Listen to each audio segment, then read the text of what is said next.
Hello dear students, welcome back to career exams once again. पिछला chapter हम लोगों का इस पे था। देखिए ये थोड़ा गलत दिख गया है, ये यूनाइटेड नेशंस है, स्टेट्स नहीं है। तो major agencies of United Nations हम लोग पढ़ेंगे। पिछला चैप्टर हमारा था यूनाइटेड नेशंस के बारे में, राइट। तो सबसे पहले सिलेबस इसका क्या है। Major agencies of United Nations, जिनमें हमको 3 थिंग्स पढ़नी है, यूनिसेफ, WHO और यूनेस्को, ठीक। और इनका केवल हमको क्या पढ़ना है, इनके केवल फंक्शंस पढ़ने हैं, मतलब सिलेबस केवल फंक्शंस पढ़ने भर का है। चैप्टर कंटिन्यू करूं इसके पहले आपको बताना चाहूंगा कि अब चूंकि आपके प्री बोर्ड और बोर्ड सब आ रहे हैं, तो अब आपको जरूरी है साथ साथ में प्रैक्टिस करने की, और प्रैक्टिस करनी रहेगी आपको up to the syllabus, up to the paper pattern. तो उसके लिए अब सैंपल पेपर्स आ चुके हैं और हमारे पास है ओसवाल गुरुकुल की sample paper 61 sample question paper. इसमें आप देख सकते हो कि सारे सब्जेक्ट्स के इसमें स्पेसिमेन पेपर जो बोर्ड ने इशू किया है उसका सॉल्यूशन, इसके अलावा आपके पास सारे सैंपल पेपर्स या मॉडल पेपर्स कह सकते हो, सबके यहाँ पर मौजूद हैं। डिस्क्रिप्शन बॉक्स में इसकी लिंक है, आप जल्दी से जल्दी इसको परचेज कर लो। चलिए चैप्टर आगे शुरू करते हैं। पहले हम लोग देखते हैं यूनिसेफ क्या होता है। तो यूनिसेफ जब बना था तब इसका फुल फॉर्म था U for united, N for nations, I for, ठीक है, यूनाइटेड नेशंस, ठीक है, और C for children, E for emergency, F for fund. तो United Nations children's emergency fund, ठीक, ये इसका नेम था इनिशियली जब ये बना था। खैर अब जो है तो इसमें से इमरजेंसी वर्ड को हटा दिया गया है, हालांकि एब्रीविएशन जो है उसका अभी भी यही है, यूनिसेफ। तो फुल फॉर्म आपसे पूछा जाएगा तो आप बताओगे यूनाइटेड नेशंस चिल्ड्रंस फंड, ठीक।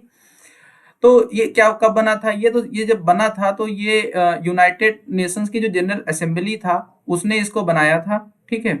और 1946 में किस लिए बना था, जो पोस्ट वार यूरोप था, यानी यूरोप में वार के बाद की जो सिचुएशन थी जिसमें बहुत सारे बच्चे जो ऑर्फेनेज थे, माल न्यूट्रिशन से जो है अफेक्टेड थे, उन सबकी इमरजेंसी नीड्स के लिए बनाया गया था। यूनिसेफ जो है वो 36 मेंबर एग्जीक्यूटिव बोर्ड के जो है वो इनको गवर्न करते हैं, जो क्या करते हैं, रिव्यू करते हैं यूनिसेफ की एक्टिविटीज को, ठीक, और उसकी पॉलिसी को, कंट्री प्रोग्राम को, बजट को, इन सबको क्या करते हैं, अप्रूव करते हैं। यानी यूनिसेफ ऐसे समझ लो कि यूनिसेफ में 36 मेंबर होते हैं एज ए गवर्निंग बॉडी, ठीक, जो कि यूनिसेफ के सारे प्रोग्राम को, उसके बजट को, उसकी पॉलिसीज को क्या करते हैं, गवर्न करते हैं, ठीक। ये इसकी बेसिक जानकारी है। आपसे पूछा जा सकता है, या आपके जीके के लिए है कि यूनिसेफ का हेडक्वार्टर कहाँ पे है, तो भैया ये न्यूयॉर्क में है। इसका मेन ऑब्जेक्टिव क्या है, क्योंकि हमको सिलेबस में पढ़ना है फंक्शन, तो कोई भी फंक्शन कोई करता है, यानी कोई काम करता है तो किसी एक ऑब्जेक्टिव के साथ करता है। तो जब ऑब्जेक्टिव हम जान लेंगे तो हमको पता रहेगा कि ये कैसे काम करेगा। तो इसका जो मेन ऑब्जेक्टिव है यूनिसेफ का, वो ये है to look after childrens welfare, यानी चिल्ड्रंस के वेलफेयर की देखभाल करना, स्पेशली इन डेवलपिंग कंट्रीज। कहाँ पे, खास करके कहाँ पे, डेवलपिंग कंट्रीज, ठीक है। और किस तरीके से उनको प्रोवाइड करा के low cost community based services in maternal and child health, nutrition और इम्यूनाइजेशन। मतलब यूनिसेफ का जो मेन काम है वो चिल्ड्रन का वेलफेयर है, जो कि बेसिकली डेवलपिंग कंट्रीज में करते हैं। और कैसे करते हैं, उनको कम पैसों में, कम कीमत पर उनको हेल्थ, न्यूट्रिशन और इम्यूनाइजेशन प्रोवाइड करा के। ये लोगो है आपके यूनिसेफ का, आप देख सकते हो कि ये चीज तो यूनाइटेड नेशंस वाले में भी बनी हुई है, और जहाँ पे वर्ल्ड मैप बना होता है वहां पे एक बच्चा है और उसकी माँ बनी हुई है। चलो इसके फंक्शंस देख लेते हैं। तो यूनिसेफ जो है वो primary health care, nutrition, basic education, sanitation और वुमेन्स डेवलपमेंट, ठीक है, ये सब प्रोवाइड कराता है, खास करके डेवलपिंग कंट्रीज को ध्यान देता है, ठीक। तो इसलिए इसका जो मेन फंक्शन है वो इस तरीके से, जैसे पहला फंक्शन है works for the protection of children in respect of their survival, health and wellbeing, ठीक। This is done in cooperation with individuals, civic group, governments and the private sector. भाई ये एक इंटरनेशनल बॉडी है, तो ये किसी का हेल्प लेकर के ही तो काम करेगी, एक अपने आप एक इंस्टीट्यूशन है, तो ये किसका हेल्प लेकर के काम करती है, इंडिविजुअल्स की हेल्प से, सिविक ग्रुप की हेल्प से, ठीक है, यानी ज्वाइंट वेंचर के फॉर्म में, या गवर्नमेंट से हेल्प लेकर के, या प्राइवेट सेक्टर में, ठीक, इस तरीके से काम करती है। इसके अलावा इसका काम मॉनेटरी भी, यानी फंड भी प्रोवाइड कराती है, ठीक है। और फंड कहाँ कहाँ प्रोवाइड कराती है, जैसे जो ट्रेनिंग पर्सनल हैं उनके लिए, हेल्थ और सैनिटेशन के लिए, वर्कर्स के लिए, टीचर्स के लिए, जो न्यूट्रिशनिस्ट हैं उन सब के लिए ये फंड भी प्रोवाइड कराता है, ठीक। इसके अलावा universal child immunisation against preventable disease was one of the leading goals of UNICEF. यानी यूनिसेफ का एक गोल ये है कि एक इसका प्रोग्राम है यूनिवर्सल चाइल्ड इम्यूनाइजेशन, ठीक है। इम्यूनाइजेशन आप समझ ही रहे हो, इम्यून सिस्टम की जो बहुत सारी डिजीज है उनके अगेंस्ट में इम्यून सिस्टम डेवलप करने के लिए, ठीक है, डिजीज से प्रिवेंट कराने के लिए जो इम्यूनाइजेशन चलता है वो इसके प्रोग्राम का एक हिस्सा है। It provides technical supplies, equipment and other aids ranging from paper for textbooks to equipment and medicines to health clinics to pipes and pumps for bringing clean water to villages। जैसे हम सब ने देखा कि ये किस किस सेक्टर में काम करते हैं, तो हेल्थ सेक्टर, एजुकेशन सेक्टर और वाटर एंड सैनिटेशन। ठीक, थ्री थिंग्स आपके माइंड में है, हेल्थ सेक्टर, ठीक है, एजुकेशन सेक्टर और वाटर एंड सैनिटेशन। तो हेल्थ सेक्टर के लिए इक्विपमेंट प्रोवाइड कराना, एजुकेशन सेक्टर के लिए पेपर और टेक्स्ट बुक प्रोवाइड कराना, ठीक है, और मेडिसिन सेक्टर के लिए, हेल्थ सेक्टर के लिए मेडिसिन और हेल्थ क्लिनिक प्रोवाइड कराना, ठीक है, वाटर सैनिटेशन के लिए पाइप पंप ये सब प्रोवाइड कराना, ये सब इसके काम में आ जाएगा। इसके अलावा क्या है, it assist government to plan development, extend community based services in the field of maternal and child health, nutrition, clean water and sanitation. जैसे कि आप देख रहे हो कि एक इंटरनेशनल बॉडी है, तो ये डेवलपिंग कंट्रीज की गवर्नमेंट को क्या करती है, उनको असिस्ट करती है, कह सकते हैं उनको हेल्प करती है कि वो अपना प्लान बना सकें, डेवलप कर सकें और अपनी जो सर्विसेज है उनको क्या कर सके, एक्सटेंड कर सके। और सर्विसेज किस फील्ड में, मैटरनल और चाइल्ड हेल्थ में, यानी जिसको जच्चा बच्चा कह सकते हो, या माँ और बच्चे की हेल्थ के, उसके लिए, न्यूट्रिशन के लिए और क्लीन वाटर और सैनिटेशन के लिए वो प्लान बना सके। It provides help to children and mothers in emergencies arising from natural calamities, civil strikes and epidemics। Epidemics महामारी समझ लो, नेचुरल कैलामिटी जो प्राकृतिक आपदाएं होती हैं, बाढ़, सूखा, भूकंप, ठीक है, यानी फ्लड, ड्रॉट और अर्थक्वेक्स, यानी जब ऐसी कोई इमरजेंसी सिचुएशन आए तब ये हेल्प करते हैं, ठीक है। इसके अलावा it makes efforts to prevent disease like TB, malaria. तो टीबी, मलेरिया जैसी जो डिजीज होती है उनको प्रिवेंट करने के लिए भी ये क्या करते हैं, काम करते हैं। UNICEF performs various other functions, और बहुत सारे फंक्शंस करते हैं, जैसे एक सोल एजेंसी है चिल्ड्रन के लिए। जैसे अभी आप देखोगे कि कौन सी इंटरनेशनल बॉडी है जो केवल बच्चों के लिए काम करती है, तो आपकी यूनिसेफ ही है, ठीक है, तो अकेली बॉडी है। तो ये हमेशा चिल्ड्रन के बिहाफ पर बोलती है, uphold the convention the rights of the child and works for its implementation. मतलब चाइल्ड राइट के बारे में, चाइल्ड हेल्थ के बारे में, उनके न्यूट्रिशन के बारे में, इन सब के बारे में कौन बात करता है, तो वो बात करता है आपका यूनिसेफ। कौन बात करता है, यूनिसेफ, ठीक है। तो ये लोग हम लोग पढ़ चुके यूनिसेफ। अब हम लोग पढ़ेंगे WHO, वर्ल्ड हेल्थ ऑर्गेनाइजेशन, ठीक। अब जैसे हमने देखा कि यूनिसेफ केवल बच्चों के लिए है, अब WHO है, ये सबके लिए है, मतलब इसमें बच्चे, बड़े, बूढ़े सारे लोग आ जाएंगे। ये एक स्पेशलाइज्ड एजेंसी है हेल्थ के लिए, जो कि इस्टेब्लिश हुई थी अप्रैल 7, 1948 को, जिसका हेडक्वार्टर जिनेवा, स्विट्जरलैंड में है, राइट। इसका ऑब्जेक्टिव क्या है, इसका ऑब्जेक्टिव है attainment of highest possible level of health by all people.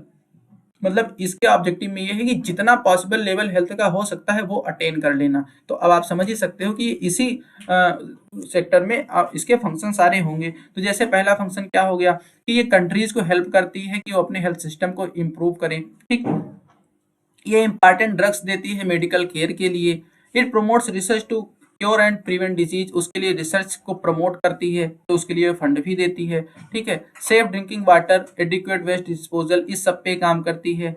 इसके अलावा एक कॉन्फ्रेंस ऑर्गेनाइज कराती है, सेमिनार ऑर्गेनाइज कराती है, ठीक है, जिसमें हेल्थ वगैरह के लिए ट्रेनिंग देती है डिफरेंट कंट्रीज के पर्सनल्स को। इसके अलावा ये हेल्थ जर्नल वगैरह पब्लिश करती है, जैसे यहाँ पे देखो bulletin of the world health organisation, ये इसका एक जर्नल है, ठीक। इसके अलावा पब्लिक हेल्थ पैनोरमा, ये भी इसका जो है एक जर्नल है।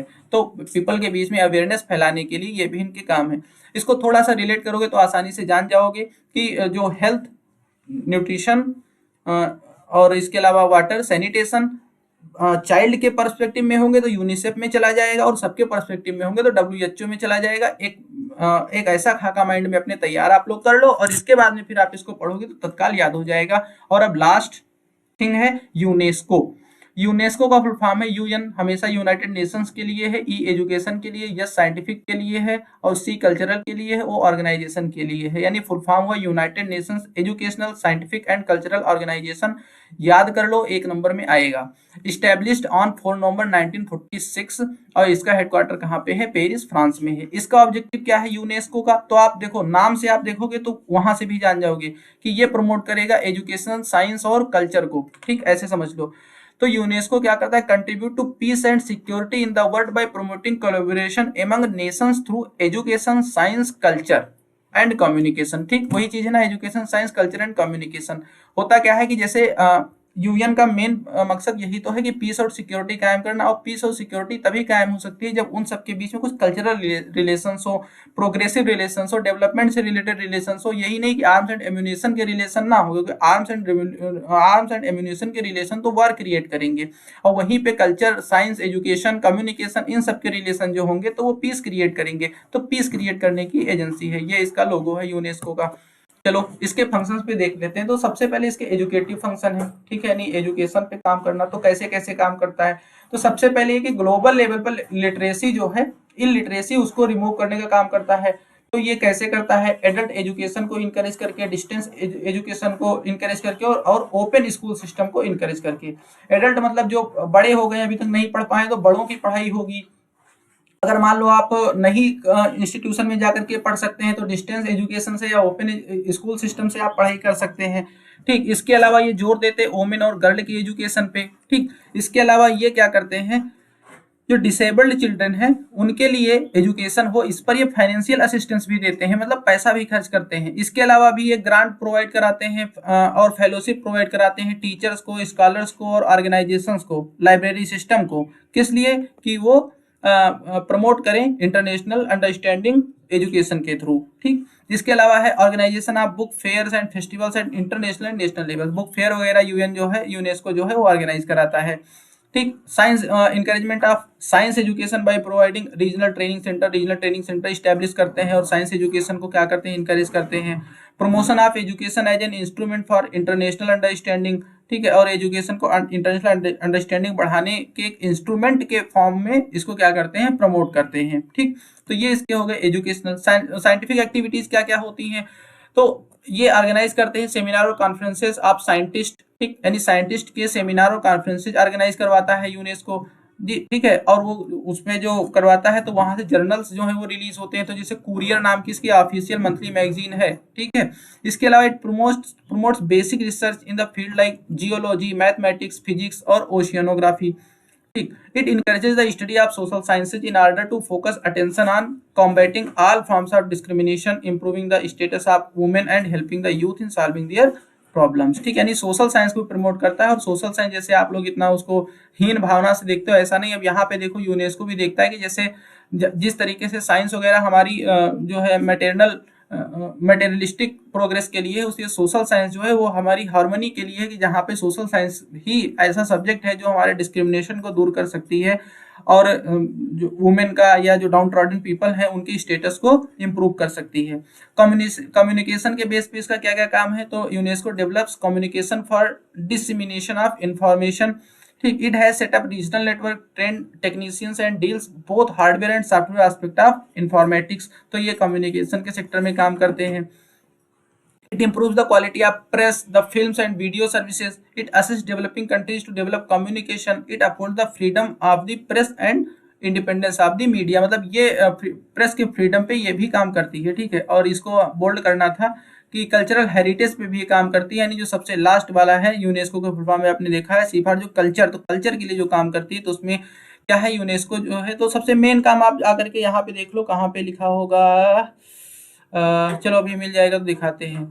UNESCO provides technical advice and assistance, equipment and funds for the preservation of monuments and other works of art। मतलब आर्ट के वर्क के लिए और बहुत सारे मॉन्यूमेंट के प्रिजर्वेशन पे क्या करती है, काम करती है। उनको असिस्टेंट और इक्विपमेंट और फंड भी प्रोवाइड कराती है कि उनको क्या करें, प्रिजर्व करके रख सकें।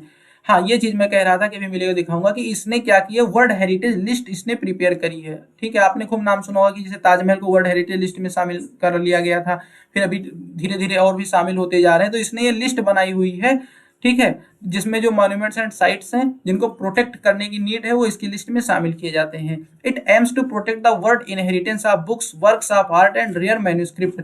तो जो बुक्स हैं बहुत सारी, ठीक है, आर्ट के वर्क हैं, और जो रेयर मैन्यूस्क्रिप्ट है, मैन्यूस्क्रिप्ट जो पहले जब प्रिंटिंग प्रेस वगैरह नहीं था, जो हाथों से लिखी जाने वाली जो बुक्स थी, उनको प्रिजर्व करता है ये आर्टिस्टिक क्रिएशन को इनकरेज करता है, लिटरेचर को इनकरेज करता है, फाइन आर्ट को इनकरेज करता है। मतलब कल्चर में जितना कुछ आएगा आप सब समझ सकते हो। It pays attention towards the cultural development through the medium of films के सहारे कल्चरल डेवलपमेंट करना, मतलब ऐसे बहुत सारी डॉक्यूमेंट्री वगैरह बनवाना, वीडियो क्लिप्स बनवाना, फिल्म्स बनवाना, ये सब भी काम इसका है। It sets cultural missions to different countries to develop of contexts which may promote peace and prosperity. भाई अल्टीमेटली मकसद इसका पीस सिक्योरिटी और प्रॉस्पेरिटी का है। तो ये क्या करते हैं, दो चार कंट्रीज के बीच में ये लोग जो है एक डेलीगेशन भेजा करते हैं जो कि कल्चरल मिशन होते हैं, और इस तरीके से उनको क्या करते हैं, आपस में जोड़ते हैं। तो इस तरीके से एक छोटा सा चैप्टर लेकिन बहुत इंपॉर्टेंट चैप्टर था, हम लोगों ने देख लिया major agencies of United Nations. ठीक है, यहाँ पे मैं फिर से बता देता हूँ, यहाँ पे नेशंस लिखा है। तो चैप्टर आपको कैसा लगा जरूर बताइए, और इसको शेयर करिए। जल्दी से आपके लिए मैराथन लेकर के आ रहे हो, बोर्ड की तैयारी आपकी अच्छे से करवा रहे हैं। मिलते हैं नेक्स्ट वीडियो में, ख्याल रखिए आप लोग अपना। Thank you everyone.